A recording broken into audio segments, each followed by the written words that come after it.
लक्ष्य का नशा भरा आवाज सुन अभिराज लक्ष्य के चेहरे पर हाथ रख प्यार से कहता है, और तुम नशे में और भी ज्यादा क्यूट लगते हो किटी, तुम्हें देखकर ही मुझे खाने को मन करता है।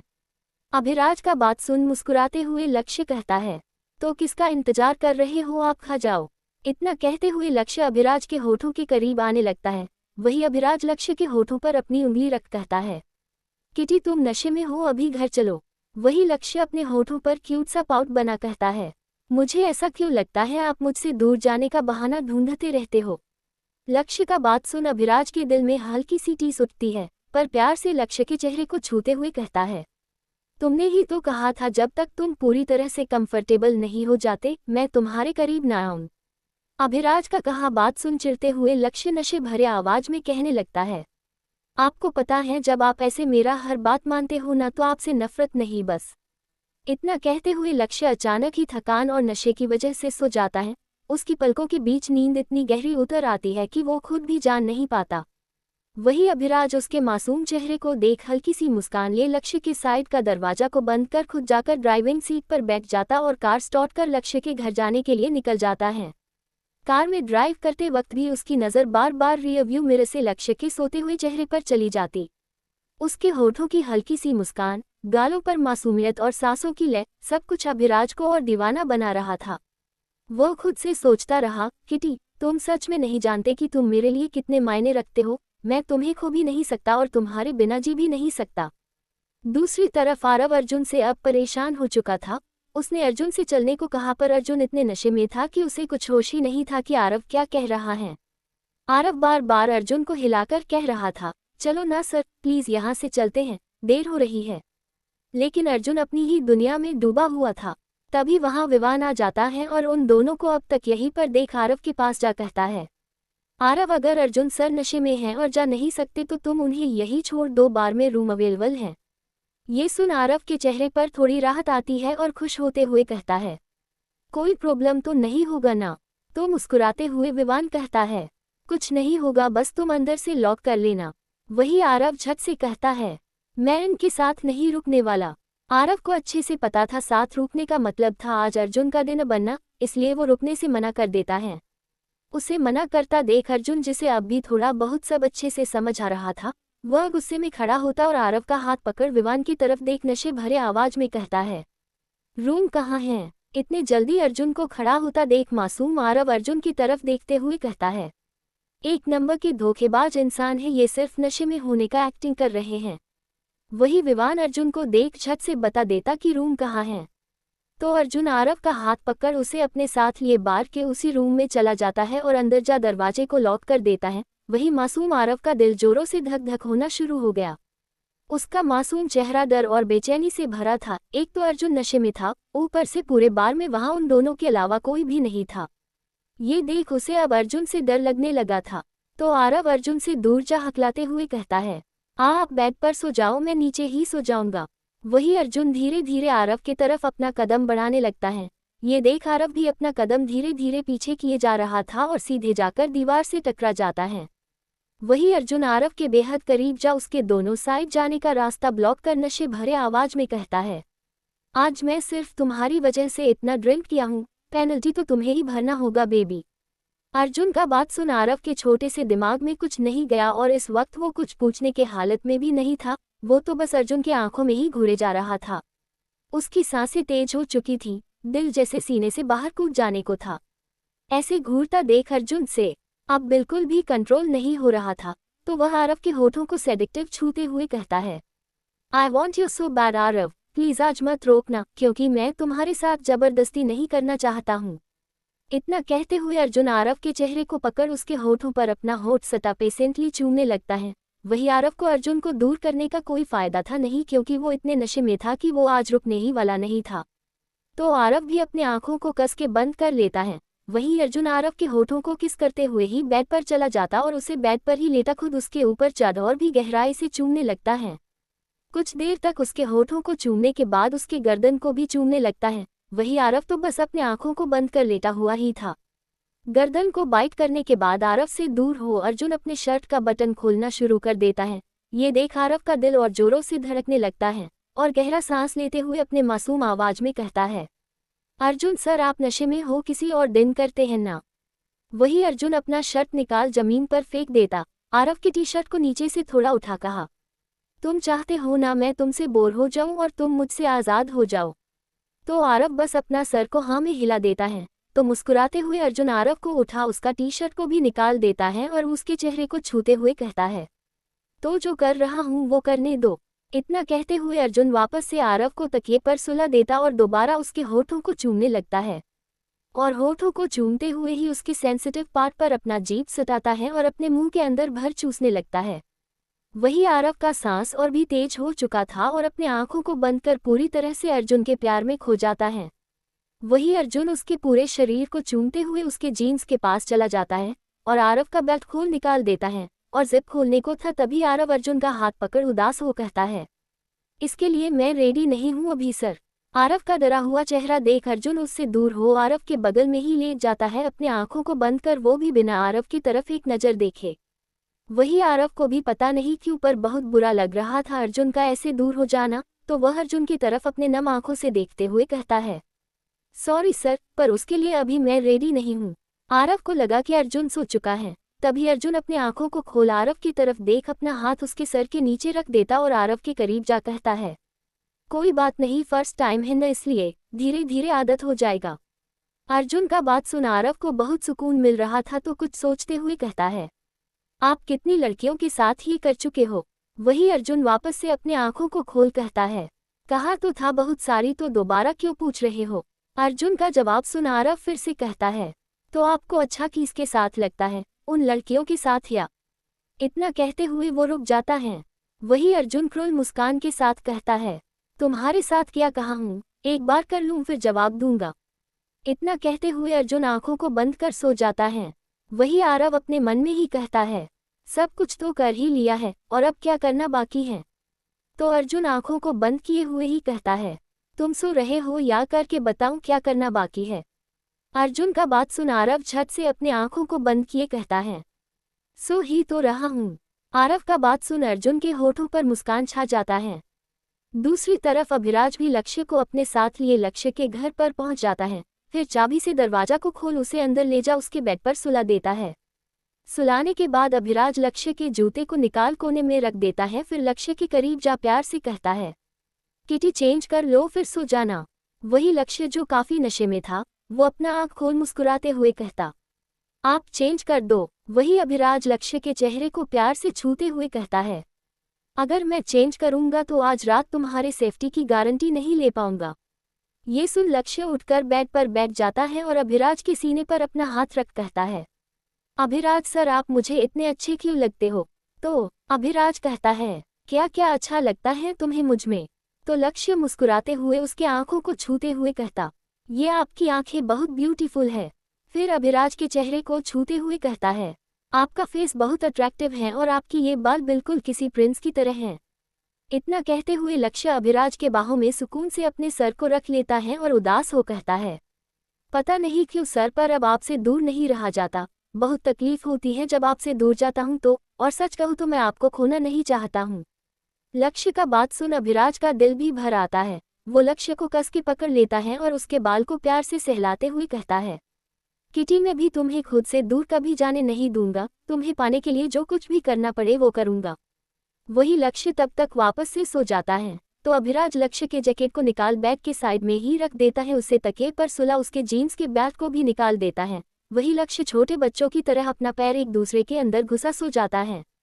लक्ष्य को ऐसे सोता देख अभिराज के होठों पर मुस्कान छा जाता है और कुछ देर तक उसे वही बैठे उसे देखने लगता है।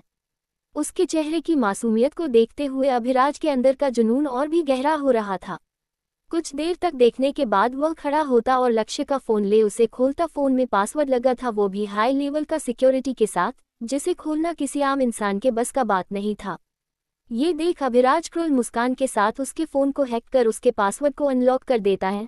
फिर लक्ष्य के फ़ोन पर एक हिडन ट्रैकर डाउनलोड कर वापस उसके फ़ोन को रख देता है और फिर लक्ष्य के पास जा उसके बगल में बैठ जाता और उसके होठों को प्यार से छूते हुए कहता है, सॉरी किटी, ये करना जरूरी था क्योंकि मैं किसी को भी तुम्हारे और मेरे बीच कभी नहीं आने दूंगा।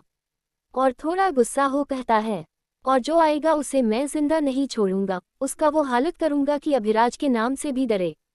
इतना कहते हुए अभिराज लक्ष्य के होठों को अपने होठों के अंदर ले प्यार से चूमने लगता है। कुछ देर तक चूमने के बाद उससे दूर हो लक्ष्य के घर से बाहर निकल जाता है और अपने कार के अंदर बैठ कार स्टार्ट कर अपने मेंशन जाने के लिए निकल जाता है। ये रात ऐसे ही बीत चुका था और सुबह का वक्त हो जाता है। वही लक्ष्य का नींद खुल चुका था और वह बेड पर बैठ अपने सर को पकड़ मासूम आवाज में कहता है, मुझे ड्रिंक नहीं करना चाहिए था, अब भी मेरे सर में दर्द हो रहा है, मैं क्या करूं। उसकी आंखें लाल सी हो रखी थी, बाल भी बिखरे हुए थे, एकदम मासूम सा बच्चा लग रहा था। आज संडे था और ऑफिस जाना था, नहीं तो लक्ष्य ने सोचा कि क्यों ना थोड़ी देर और सो लिया जाए, तो वह दोबारा तकिए पर लेट जाता है। तकिए में मुंह छुपाकर जैसे ही आंख बंद करता तभी दरवाजा नॉक करने का आवाज आता। ये सुन लक्ष्य चिढ़ते हुए आंखें मिचकाता है और बड़बड़ाता है, यार संडे को भी कौन परेशान कर रहा है। गुस्से में धीरे धीरे खड़ा होता और अपने रूम से निकल दरवाजे के पास जा दरवाजा को खोल देता है। तभी उसे अपने सामने अभिराज खड़ा नजर आता है। अभिराज को देख लक्ष्य का सारा नशा ही उतर जाता है, अब उतरता भी क्यों नहीं। आज अभिराज लग ही इतना ज्यादा हैंडसम था। आज अभिराज ने रोज की तरह ब्लैक शर्ट, कोट और टाई नहीं पहन रखा था, बल्कि आज वो जीन्स और व्हाइट कलर का फुल टी शर्ट पहन रखा था, वो भी आंखों पर ब्लैक कलर का अट्रैक्टिव चश्मे के साथ, जिसमें वो काफी हैंडसम नजर आ रहा था। उसे देख लक्ष्य का दिल एक पल को रुक ही गया, वो बस मुस्कुराए जा रहा था। दिल अंदर से बार बार कह रहा था, कसम से ये इंसान तो मेरे दिल की धड़कन बढ़ाने आया है आज। वही अभिराज अपना चश्मा उतार लक्ष्य की तरफ देख कड़क आवाज में कहता है, यही खड़े रहकर घूरना है या अंदर आऊं मैं।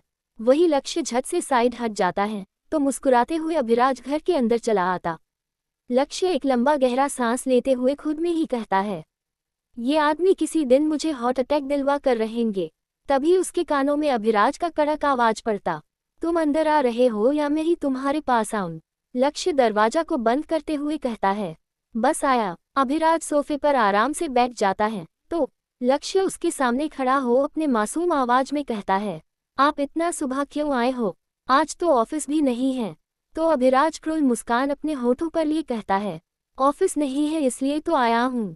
वही लक्ष्य को कुछ समझ नहीं आता, उसकी आंखों में सवाल था तो उसके चेहरे को देख अभिराज कहता, छोटे से दिमाग पर ज्यादा जोर लगाने का जरूरत नहीं है, 10 मिनट है तुम्हारे पास, अच्छे से रेडी होकर आओ।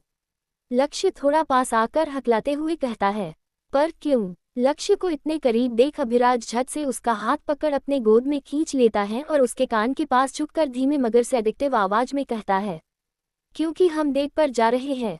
डेट। ये सुन लक्ष्य का पूरा चेहरा टमाटर की तरह लाल हो जाता है, दिल जोर जोर से धड़कने लगता है। अभिराज के आंखों में देखते हुए वो मासूमियत से कहता है, पर हम। वो इतना कहा ही था कि अभिराज उसके होठों पर उंगली रख धीमे मगर दबंग अंदाज में कहता है, सवाल मत करो, जल्दी जाओ वरना मैं खुद तुम्हें रेडी करने में हेल्प करूंगा। अभिराज का बात सुन लक्ष्य झट से उसके गोद से नीचे उतर जाता और शर्माते हुए मुस्कुराता है। चेहरे पर मासूमियत और आंखों में शरारत चमक रही थी। वो मुस्कुराते हुए कहता है, 5 मिनट में आ रहा हूँ मैं। इतना कह वो बच्चे की तरह भाग जाता है। उसे भाग कर जाता देख अभिराज होठों पर हल्की मुस्कान लिए खुद में कहता है, मेरा किटी पता नहीं कब बड़ा होगा। तभी उसके पैर के नीचे एंजल आ जाती है और म्याऊं म्याऊं करने लगती है।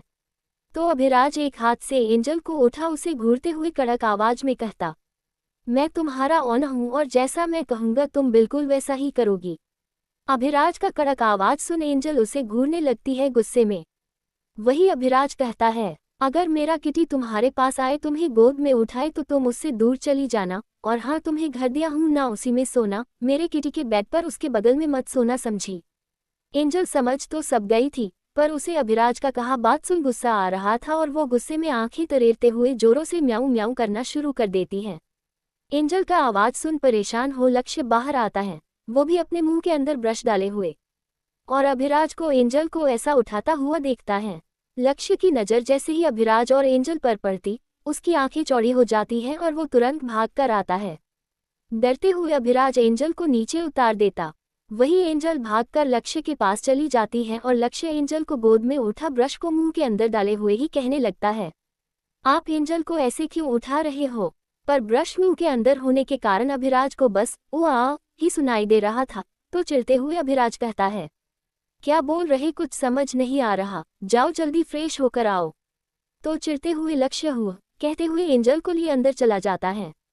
उसके जाते ही अभिराज अपने दिल पर हाथ रख धीरे से कहता है, बच गया, वरना लक्ष्य मुझे एंजल के वजह से डांट ही देता। इतना कहते हुए सिल्ली सा मुस्कान लिए वो हंस देता और खुद में कहता है, जो अभिराज किसी से नहीं डरता वो लक्ष्य के डांट खाने से डर रहा है। वही फिर से एंजल मुस्कुराते हुए म्याऊं म्याऊं करते हुए हॉल में आती है। उसे देखकर मानो लग रहा था जैसे वो अभिराज को चिढ़ा रही हो। उसे देख अभिराज खुद में कहता है, सारी बिल्लियां लक्ष्य के पास आते ही इतनी ज्यादा खतरनाक क्यों बन जाती हैं, पता नहीं लक्ष्य में ऐसा कौन सा जादू है, हर किसी को अपने तरफ अट्रैक्ट कर लेता है। दूसरी तरफ अर्जुन का भी नींद खुल जाता है और अपने आंखों को खोल चारों तरफ देखता और खुद में ही कहता है, ये कहाँ हूँ मैं। कमरे में हल्की हल्की रोशनी थी, पर खामोशी इतनी गहरी थी कि अर्जुन का दिल धड़कने की आवाज तक उसे साफ सुनाई दे रही थी। तभी उसका नजर अपने बगल में सुकून से सोया आरव पर जाता। आरव की मासूम सी सांसें, बिखरे बाल और होठों पर हल्की सी मुस्कान अर्जुन के दिल को चुरा लेती हैं। उसे देख अर्जुन मुस्कुराते हुए खुद में ही कहता है, काश जब भी आंखें खोलूं तो सामने तुम्हारा हसीन चेहरा देखने को मिले। इतना कहते हुए वो धीरे से आरव के करीब सरकता है और अपना चेहरा उसके चेहरे के ऊपर ले जाकर बस उसे देखने लगता है। उसका मन करता कि वक्त यहीं थम जाए। वही आरव का भी नींद धीरे धीरे टूटने लगता है। वो अपनी पलकों को धीरे धीरे खोलता है और खुलते ही उसे अर्जुन का चेहरा देखने को मिलता है, वो भी इतने करीब से। आरव का दिल जोर से धड़क जाता है और अचानक ही रात का सीन उसे याद आने लगा। उसकी आंखों में शर्म और थोड़ी झिझक दोनों आ जाते हैं। वो अर्जुन को देख मासूम आवाज में कहता है, आप ऐसे क्यों देख रहे हो। उसके सवाल को सुन अर्जुन बिना झिझके उसके होठों पर लाइट किस करता है। फिर उसके चेहरे पर हाथ फेरते हुए धीमे से पूछता है, तुम नाराज हो। आरव झट से आंखें नीचे झुका कहता है, क्यों। तो अर्जुन उसके चेहरे को प्यार से फेरते हुए कहता है, कल जो भी हुआ उसके लिए। तो आरव अर्जुन की आंखों में देखते हुए हल्की आवाज में कहता है, क्या मुझे आपसे नाराज होना चाहिए। उसका मासूम जवाब सुन अर्जुन उससे थोड़ा दूर होकर क्रूर मुस्कान के साथ कहता है, बिल्कुल भी नहीं, क्योंकि मैं ऐसा ही हूं और तुम्हें इसका आदत डाल लेना चाहिए। अर्जुन की आंखों में ठंडापन और होठों पर शैतानी मुस्कान थी। इतना कहते हुए अर्जुन बेड से नीचे उतर अपने शर्ट पहनने लगता है। तभी आरव को रात का पूरा सीन याद आ जाता है, जैसे वो लक्ष्य के साथ फ्लर्ट कर रहा था, वो भी जानबूझकर उसे इग्नोर करके। ये सोचते ही आरव के दिल में जलन सी उठती है।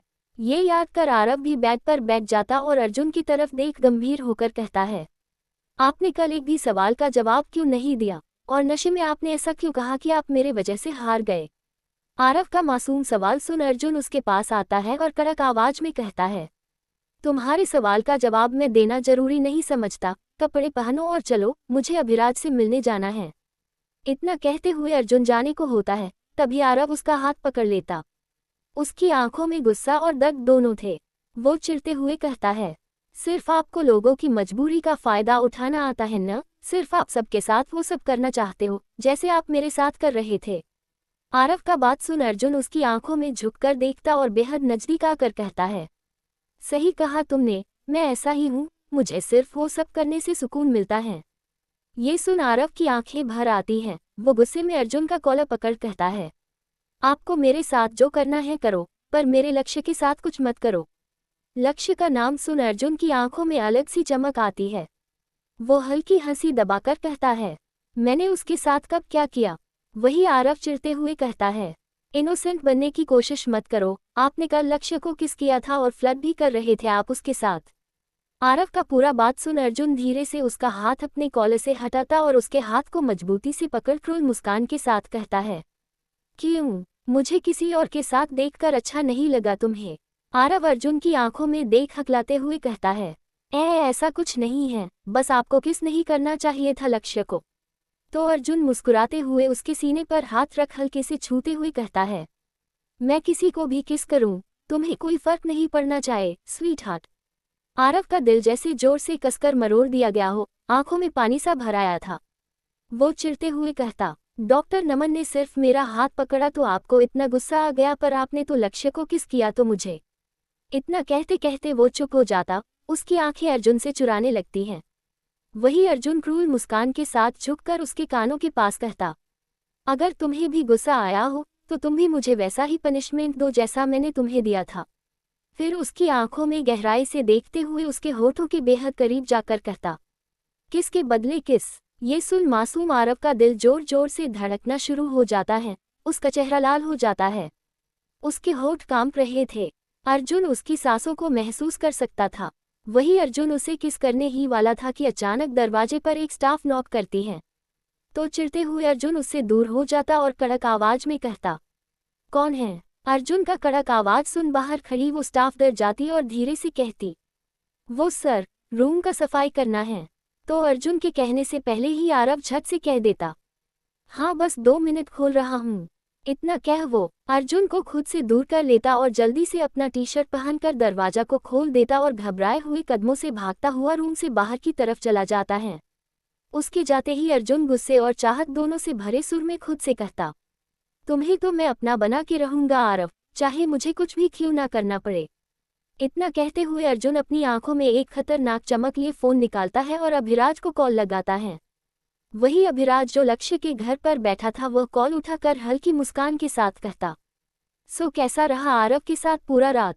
तो चिढ़ते हुए अर्जुन दबी आवाज में कहता, कुछ जरूरी बात करना है, मिल सकते हो।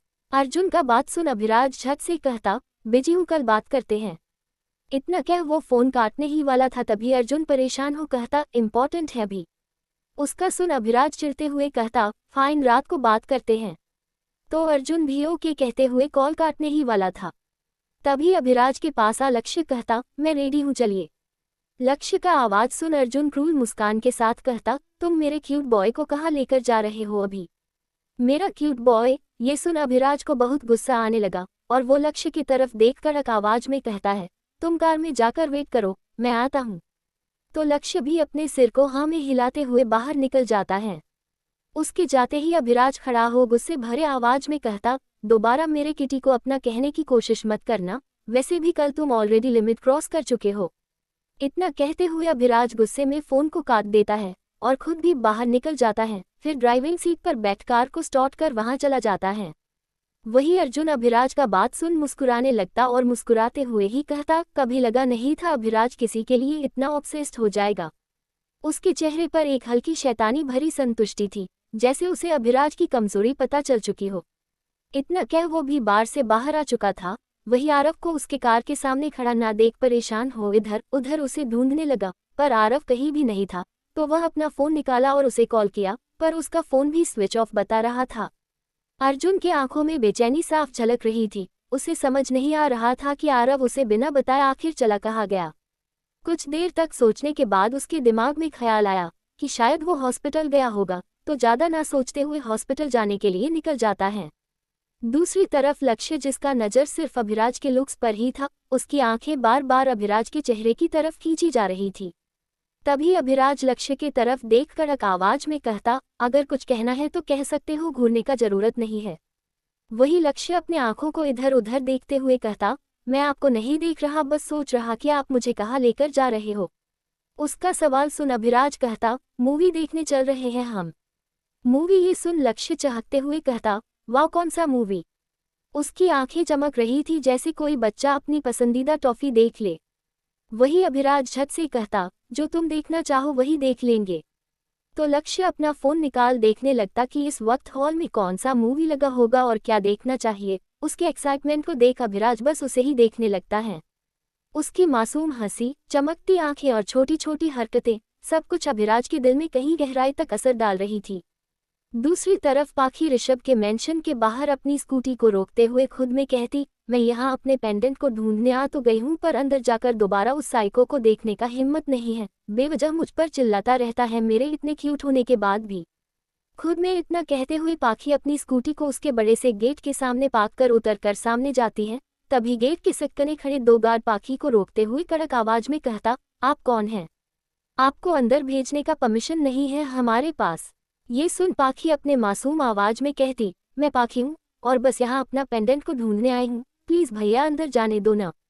तभी एक बार पाखी के चेहरे को देख उसे याद आ जाता कि पिछले बार यही लड़की ऋषभ इसे अपनी बाहों में उठा कर लाया था। ये याद करते हुए वो दूसरे वाले के कान के पास जा धीरे से कहता, अरे ये ऋषभ सर की गर्लफ्रेंड है, जाने देते हैं इसे। ऋषभ की गर्लफ्रेंड ये सुन वो गार्ड भी ओके कह देता है और पाखी के लिए गेट खोल देता है।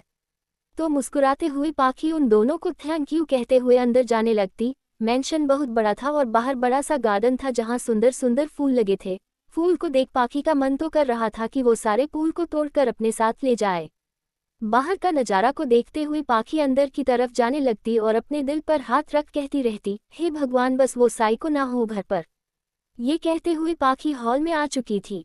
हॉल में इस वक्त सारे स्टाफ मौजूद थे जो अपने कामों में लगे थे। पाखी को देखकर कोई उसे ही घूरने लगता है। पाखी को बहुत अजीब लग रहा था तो वह एक स्टाफ के पास जा कहती, मुझे मेरा पेंडेंट ढूंढना है, आप मुझे। वो इतना कही ही थी कि तभी सीढ़ियों से नीचे उतरते हुए नमन का नजर पाखी पर पड़ता है और हैरानी से उसके पास जा कहा, तुम यहाँ यहाँ क्या कर रही हो। नमन को देख पाखी को अब सुकून मिल रहा था तो वह नमन की तरफ देख झट से कहती, सॉरी परेशान करने के लिए, पर शायद मेरा कोई जरूरी सामान आपके बिगड़े भाई के रूम में ही रह गया है, मैं वही वापस लेने आई हूँ। वही नमन पाखी को घूरते हुए कहता, कौन सा जरूरी सामान। मेरा एक पेंडेंट था जो मिल नहीं रहा तो इसलिए मैंने सोचा कि यहाँ हो। इतना कहते हुए पाखी नमन की तरफ देख मासूमियत भरी आवाज में कहती, मैं चोर नहीं हूँ, आप मुझे ऐसे क्यों देख रहे हो। पाखी का बात सुन नमन मुस्कुराते हुए कहता, ओह मुझे पता है, और ठीक है अगर तुम्हें लगता है तो एक बार ढूंढ लो, शायद मिल जाए, पर ऋषभ के आने से पहले, वरना तुम जानती हो उसे। ये सुन पाखी खुश होते हुए कहती, वो साइको नहीं है, चलो बच गई। उसके बातों को सुन नमन पाखी के सर पर हाथ रख कहता, बहुत क्यूट हो तुम। तो झट से पाखी कहती, वो तो मैं हूँ। तो नमन एक स्टाफ को बुलाता और कड़क आवाज में कहता, पाखी को ऋषभ के रूम में ले जाओ और उसका पेंडेंट ढूंढने में हेल्प कर दो। तो वह स्टाफ भी अपना सर झुका हाँ कह देती है। वही नमन पाखी की तरफ अपना कार्ड बढ़ाते हुए कहता, मेरा कार्ड रखो, कोई प्रॉब्लम हो तो कॉल कर देना, किसी काम से बाहर जा रहा हूँ मैं। तो पाखी भी कार्ड पकड़ मुस्कुराते हुए थैंक यू कह देती है। वही फिर नमन बाहर चला जाता है। उसके जाते हुए पाखी वो स्टाफ के साथ ऊपर की तरफ चलते हुए कहती है, ये दोनों अपने भाई हैं क्या। वही वो स्टाफ मुस्कुराते हुए हाँ कह देती है। तो पाखी हैरान हो कहती, इम्पॉसिबल, दोनों में कितना फर्क है। एक कितने अच्छे से बात करते हैं और दूसरा सिर्फ एटीट्यूड दिखाता रहता है। पाखी का बात सुन वो स्टाफ भी मुस्कुराने लगती है। फिर दोनों ऋषभ के रूम चले आते हैं। अंदर आ पाखी ढूंढने में लग जाती हैं। तो वही दूसरी तरफ अर्जुन हॉस्पिटल पहुंच गया था और जाते के साथ अर्जुन को पता चलता है कि आरव की बहन को किसी और वार्ड रूम में शिफ्ट किया गया है। तो अर्जुन रिसेप्शनिस्ट के पास जा पूछता है, सिया कौन से वार्ड रूम में है। अपने सामने अर्जुन को देख वो रिसेप्शनिस्ट झट से कहती, अभी चेक करके बताती हूँ अर्जुन सर, और मुस्कुराते हुए कंप्यूटर पर चेक करने लगती है। कुछ देर तक चेक करने के बाद मुस्कुराते हुए कहती, रूम नंबर 202 और ये 6th फ्लोर पर है। वही अर्जुन थैंक यू कहते हुए भागता हुआ लिफ्ट के पास जा उसे खोल लेता और अंदर जा 6th नंबर टैप कर देता है और कुछ ही देर में उस फ्लोर पर पहुंच जाता है। फिर रूम नंबर 202 ढूंढते हुए वहां जाने को था तभी उसका नजर चेयर पर बैठा अपने सर को नीचे झुकाए उदास आरव पर जाता है। तो अर्जुन उसके पास जा प्यार से कहता, क्या हुआ बेबी, तुम ऐसे क्यों बैठे हो। वही आरव अपने सर को उठाता और सामने अर्जुन को देख रोते हुए खड़ा होता और उसके सीने से लग जाता है और रोना शुरू कर देता है। आरव के आंखों में आंसू देख अर्जुन को बहुत टेंशन होने लगा और वह आरव के सर पर हाथ रख कहता है, सिया ठीक है ना। तो आरव रोते हुए ही कहता, पता नहीं उसे क्या हो गया, अचानक से वो सांस नहीं ले पा रही थी और उसका हालत भी खराब होने लगा था, डॉक्टर ने फोन कर बुलाया तो मैं आ गया।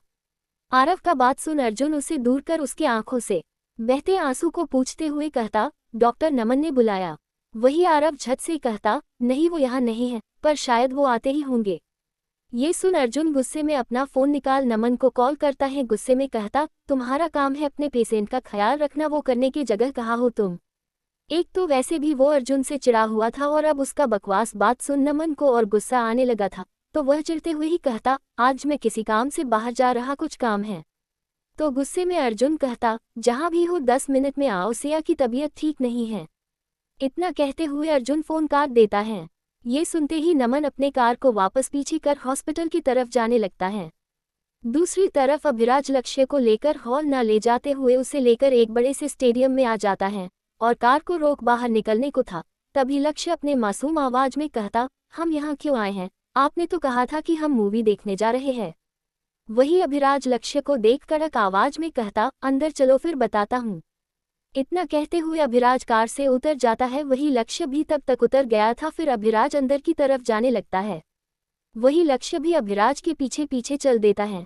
अंदर पहुंचते ही एक आदमी अभिराज के सामने आ कहता, गुड मॉर्निंग सरकार, रेडी हैं, और उसकी तरफ चाबी थमा देता। वही अभिराज उस आदमी के हाथ से चाबी ले अंदर जाने लगता है। वही लक्ष्य को समझ ही नहीं आ रहा था कि आखिर अभिराज उसे लेकर कहाँ जा रहा है, पर ज्यादा ना सोचते हुए वह भी अभिराज के साथ जाने लगता है।